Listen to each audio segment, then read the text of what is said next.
Hey guys, all right, I'm going to do a review or a summary of the book, The Wealthy Barber, written by this guy, David Chilton. You might recognize that face from Dragon's Den. He was on Dragon's Den for a couple of years. Very cool dude. David Chilton is Canadian. He wrote this book about 30 years ago, 1989. Right around the same year that I was born, actually. Anyway, so he wrote this book, and it's been popular ever since. In my opinion, the things that you see in this book are still relevant, and there's things that you can apply to your life to help you.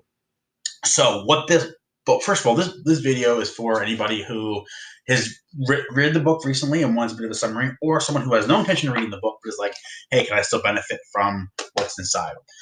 The purpose of the book is to teach us how to manage our money. Let me stop myself right there.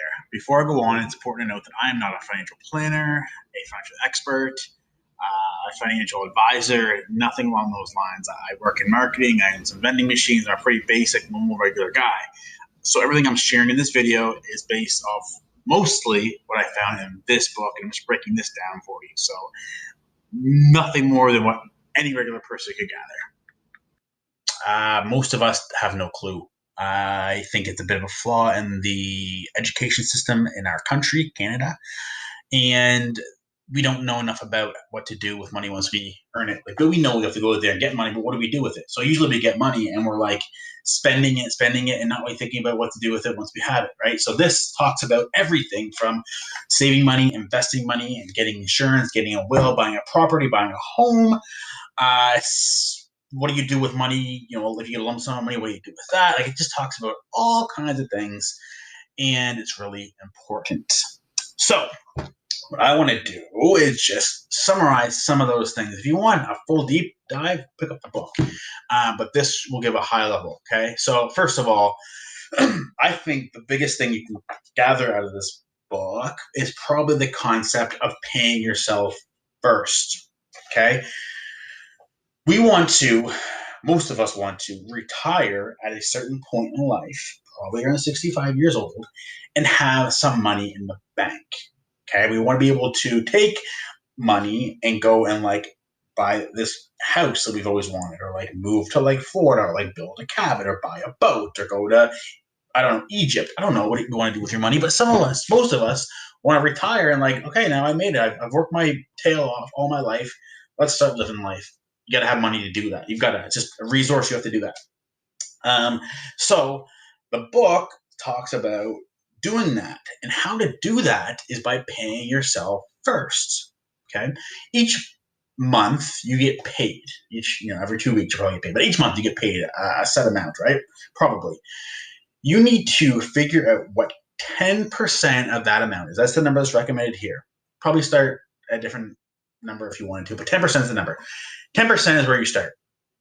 Take 10% of what you earn, and you have to invest that money. Now, you can take 10% of what you earn. Let's say it's $100.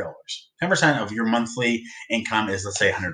You can take $100 and put it under your mattress for the next 35 years. Every month, $100. And you'll have a lump sum of money at the end of the day.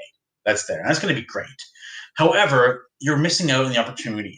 The opportunity is that you have time that is to your advantage. And time, when it comes to investing and saving, is the greatest factor. The greatest factor is not where you put your money or necessarily how much money you put in a certain place. The time is the greatest factor. You have time to your advantage, whether you are 20, 30, 40, 50. You probably don't want to start this plan when you're like 60, but like if you are like in between like 20 and 50, probably make some savings and some investment plans. Okay, so you can put your money under your mattress for all that time, but you lose out on the benefit of having that money work for you. If the money is under your mattress, your money isn't out there working. And that's what money can do for you, is actually like be in places and actually you can get paid for putting your money out there, right? That's traditionally what investing is. Now, you can put your money in a lot of different places. You can start a business, you can invest in real estate, or you can invest in financial products, okay? Or probably some other things I'm not thinking of. But that's the three that goes on in this book. Now, he talks about the difference there. His suggestion in the book for the most common person would be to invest in what's called mutual funds. Okay. So mutual funds, without getting real into all the different financial terms that most people don't understand what they actually mean, like what's a GIC and an RSP and a LIRA and all, and mutual fund, even what are stocks and bonds, like what are people generally just don't know what that means. But all you really need to know about mutual funds is that it's all these different places to put your money, and it's wrapped up in a basket. It's like it's like a basket. Yeah, it's got all these different things in there. So, and the benefit of having all these different options in there is that a portion of your money is going to go here, and that is a little more risky of an area. Like it might go up, it might go down. This is not as risky of an area, so it probably maintain your money a bit. So it's got all this built into it, right? And because it's all in different areas, it's just a bit safer there. So what happens with that is that you put your money in this mutual fund, and your money over time will go up and up and up. The things inside of this basket are gonna like drop off or grow dramatically. But that's not for you to worry about. Okay. What you want to understand is the fact that because it's so diversified, that's the word, because it's such a mixed bag, it will continue to rise over time. Remember I said like time is the biggest asset in all of this, not where you necessarily how much you put in or anything like that. Based on this book, putting in a mutual fund, paying 10% of your income in there every month or every 2 weeks, your money will grow. You will have more money, much more money in there than if you just put that money under your mattress. Okay, so you put it in there. He also talks about, so staying on the mutual fund topic, what he breaks down for you is that you want to be an owner, not a loaner. Okay, so I encourage you to look into this a bit more on what a mutual fund actually does for you. But what he means by being an owner, not a loaner, especially when you're younger, is that you want to position your mutual fund to be a bit more risky if you're younger. So when you go and like set up a mutual fund, it does like this like risk profile tolerance for you. And if you talk to like a financial advisor, they'll like figure out how risky you want to be, right? And ask you these questions and how, and then it'll spit out like, okay, when we make up your basket, it'll be built up of how many risky versus non-risky things. And the riskier, the equity piece is the ownership piece. It means that some of your money is going to go towards stocks. And what a stock is basically an ownership of a company. Owning a piece of a company is risky, okay, because different economical drivers, different drivers into different segments. So whether it be oil and gas or healthcare or consumer products or whatever, doesn't matter. All those different things go up and down all the time, right? Far more risky than if if you lend your money, become a loaner. And what that is an example of is like, to understand this, just think about when you use a credit card, right? Like when you use your credit card, you're not using your money, you're using the bank's money, right? So that's when then you get charged interest on it because your credit card, like the money off the credit card, is being borrowed, and the cost to borrow that money is interest, right? And that's why we get charged interest, because we're borrowing their money, the cost of that. Same thing happens when you invest your money and be a loaner of your money.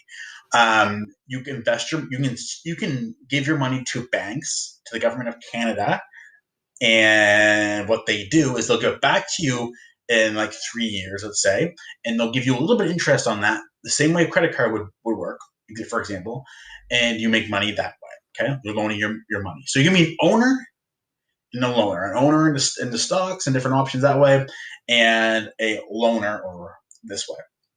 So when you are younger, let's say around 30 or 20, you're like, I don't know what the magic number is, but the younger you are, the more risky you should be, because again, you have time to work on to work on this. You have time to weigh out whether things are going up and down, up and down, up and down.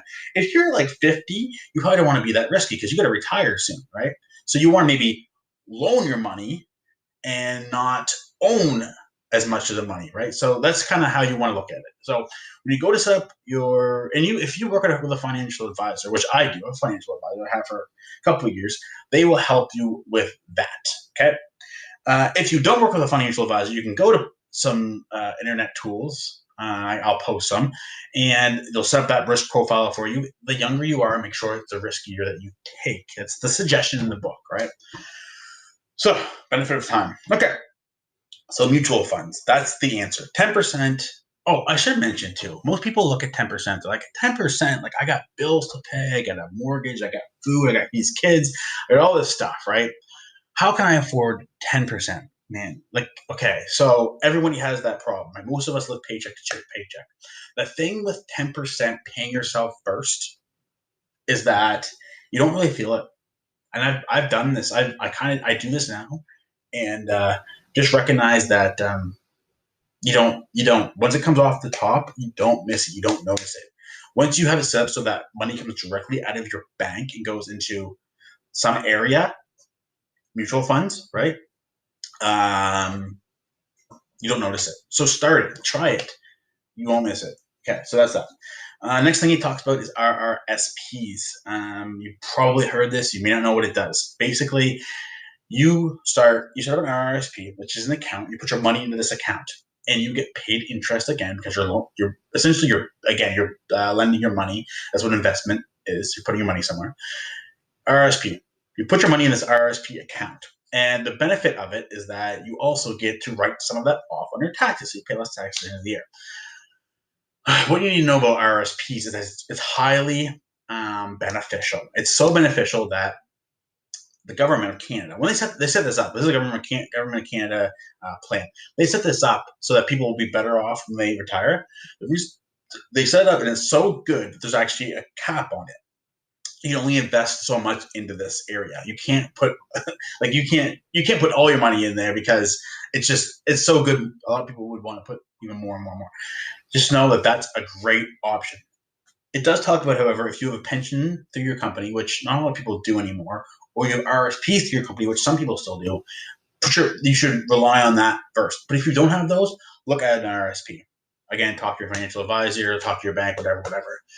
But it's also important to note that we've got an investment into 10% of mutual funds. We've also got this RSP thing going on. Why do we have both? Okay, so the 10% mutual fund thing is so that when you retire at 65 or whatever you decide to retire, you have an egg of money to use. You have like $1,000,000, which is the number he uses a lot in this. This is 30 years ago. He was talking about $1,000,000 then. You have $1,000,000, and you can do whatever you want. You can travel around the world. You can move to Florida. You can whatever. That's what I'm doing, by the way. I'm moving to Florida. You can do whatever you want. RSP is to replace your income. Okay, so let's say you retire at 65, you have $65,000 is what you made the last year you retired. You want to maintain that for as long as you can. So an RSP is great for. I also forgot to mention that mutual funds, they have other benefits, like it talks about dollar cost averaging and compound interest. I'm not going to get into those things, but just know that those two things working in your advantage accelerate how much extra money you're going to get. Okay, so we got what do we talk about? Mutual funds, RSPs, and the third thing that he talks about is saving money and making sure that when things don't go great, you have a little bit of a nest egg. And what he really does here is kind of demystify something. He says that, is that the right word? Anyway, he talks about like people always say you should have 3 to 6 months amount of income in a savings account for emergencies. And he says that may not necessarily be necessary, mostly because if you've got all these other areas of your life covered, like you're investing for the future, you've got proper insurance on your house, on your life. He talks about that. I'm not going to get into that stuff, but it's really important you have proper insurance. Yada yada. If you have those things, you don't need 10 grand in the bank for a rainy day. In fact, that's kind of a waste because some of that money should be out working for you so you can get more money, like in a mutual fund or an RSP. So if you got a savings account and you've got a savings account, an emergency fund account, and it's just for things like a broken vehicle, like your car breaks down, or you need to replace your roof, or you've got to whatever, right? Like something bad happens, you lose your job. Well, if your car breaks down, is it really going to cost 10 grand to fix? No, you probably either fix it for a couple grand or you'll replace the car. If your house gets damaged, you have insurance for that. If you need a new roof, yes, you save for that. You know how much you need, 5 grand or whatever, you save for that. If you lose your job, there's some scenarios where like it'll be nice to have like 30 grand, 20 grand, 10 grand in the bank, like in that situation. But in that situation, there are financial products that are available, which are like a line of credit would work great for if you lost your job. Um, Obviously you don't want to get in this scenario, but how often do you actually have to rely on that? How often are you going to lose your job and not people pick up a job the next, little like very quickly, right? So short term, you should be able to do that. Also, employment insurance, right? EI. So that ties into that. So his point is you don't need 3 to 6 months, a month, month and a half, 2 months worth of savings should do you. Don't, his opinion is don't put so much in there that you can't benefit from having that money somewhere else.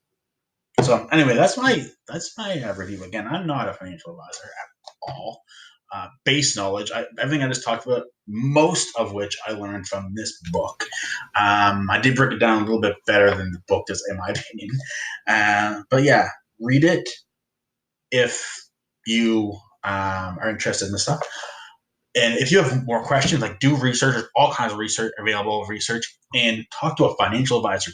You can ask me like questions you want, but I'm just going to point you to my financial advisor or point you to someone else because they're the product experts. I'm just telling you how to live as a regular guy. So hopefully this helps.